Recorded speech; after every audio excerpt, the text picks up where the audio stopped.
Jésus révèle les conversations du faux prophète et de l'Antéchrist. Le temps presse. 20 avril 2016. Parole de Jésus-Christ, l'architecte de l'univers, à sa messagère Gwendolyn Rix Song. Mes très chers enfants, voici un autre message via ma messagère des temps de la fin, Gwendolyn, adressé aux enfants du Dieu vivant. Mes très chers, une fois de plus, je viens à vous aujourd'hui depuis ma chambre du trône dans les lieux célestes, et c'est mon désir de délivrer aux enfants de Dieu encore un nouveau mystère des temps de la fin. Ce mystère a pour énoncé « Conversation du faux prophète et de l'Antéchrist. Le temps presse. » Mes très chers, je contrôle les clés du temps, et c'est maintenant que je veux vous expliquer la manière dont l'Antéchrist et le faux prophète communiquent avec le roi de l'enfer, Lucifer. Je veux vous expliquer comment la relation entre eux et leur maître est, à bien des égards, semblable à celle entre moi et mes deux témoins. Le faux prophète et l'Antéchrist rendent compte directement au trône de Satan et sont responsables de ses ordres. De la même façon, les deux témoins qui se présenteront au monde et qui professeront ma seconde venue se tiendront également devant mon trône, recevant des ordres directs de moi et mon Père. Cette relation est très similaire à une commande militaire où les ordres donnés ne sont pas optionnels. Ils doivent être exécutés dans leur intégralité. Lorsque les deux témoins exécuteront mes ordres, toute la gloire et l'honneur seront donnés à l'unique vrai roi. Quand le faux prophète et l'Antéchrist exécuteront leurs ordres, les gens souffriront immensément, car leur but est l'opposé de celui des deux témoins. Ce duo diabolique de l'Antéchrist et du faux prophète n'a qu'un objectif en tête, et c'est d'entraîner tous les enfants de Dieu dans le lac de feu avec eux à la fin des temps. Ne vous laissez pas tromper, mes très chers. Dès que l'accord de paix historique sera signé, divisant ma terre sainte, l'identité de l'Antéchrist et celle du faux prophète seront parfaitement claires, de même que celle de mes deux chandeliers, pour tous ceux qui marchent dans la plénitude de mon Esprit Saint. Laissez-moi vous expliquer d'abord comment les deux témoins reçoivent les communications depuis la chambre du trône du Dieu vivant, et ensuite vous expliquer comment l'Antéchrist et le faux prophète reçoivent les ordres de leur roi de l'enfer. Les deux témoins entendront directement des mots prononcés haut et fort dans leur cœur pendant leur déplacement sur terre pour exécuter mes décrets.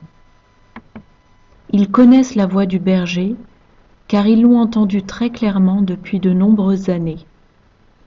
Ils ont opéré depuis des années dans des fonctions très particulières, car je les formais tous les deux pour leurs divers rôles. Un des deux témoins servira d'ambassadeur auprès des nations, et l'autre servira de traducteur apportant des messages provenant directement du trône de Dieu. Ils se présenteront au gouvernement des nations pour témoigner de ma miséricorde et leur demander de se repentir une dernière fois, car le royaume de Dieu est sur le point d'arriver.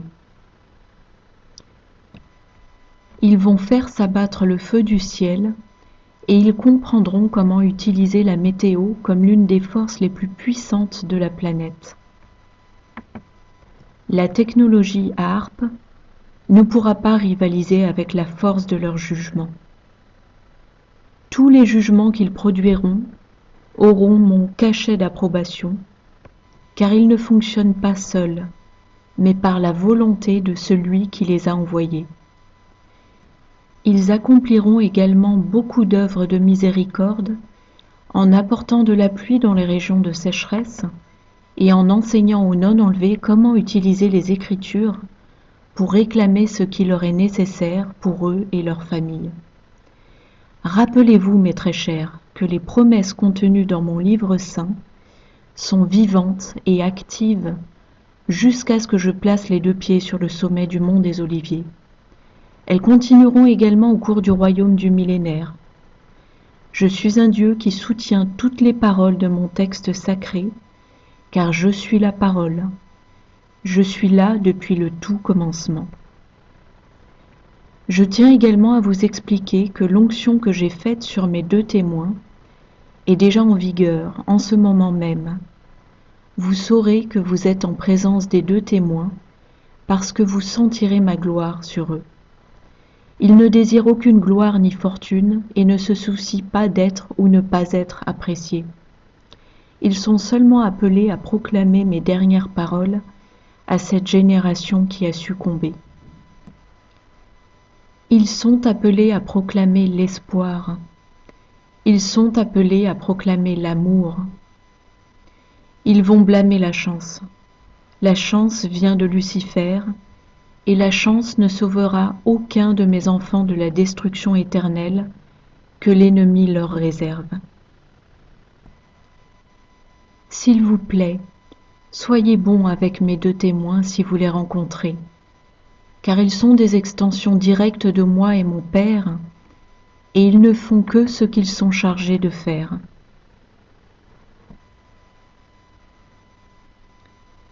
Laissez-moi maintenant vous expliquer comment l'Antéchrist et le faux prophète communiquent avec leur commandant en chef.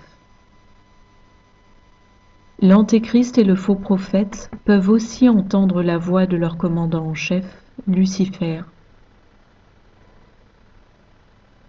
Eux aussi s'assoient en sa présence en utilisant des reliques du passé et des sacrifices de sang pour invoquer son nom. Ils utilisent des instruments d'écriture spéciaux et ont des séances pour faire appel au roi des anges déchus. Ils chantent à la façon des moines et attendent des heures jusqu'à ce qu'ils veuillent bien leur parler. À l'inverse, je parle avec mes 2 témoins, mes chandeliers, chaque fois qu'ils invoquent mon nom, comme je l'ai fait depuis le début. Lequel de ces 2 commandants voudriez-vous servir, mes très chers? Beaucoup de mes enfants ne se rendent pas compte qu'en ne choisissant pas de me suivre, par défaut, ils servent l'ennemi. Je veux que chacun de mes enfants choisisse ce jour qui ils serviront. Est-ce que ce sera moi, un roi d'amour et de compassion, ou le roi de l'enfer, un roi qui torture? Considérez aussi les conséquences éternelles de votre décision, mes très chers, car j'ai préparé un endroit charmant pour tous mes élus. Mon désir est de ramener à la maison, à moi, au paradis, chacun de mes précieux enfants. Mais vous devez prendre position pour moi et mon Père, et commencer à vivre pour la sainteté dès aujourd'hui. Vous devez être saints, mes très chers, parce que je suis un Dieu saint, et je ne demande rien de moi. Avec amour, Jésus, Roi.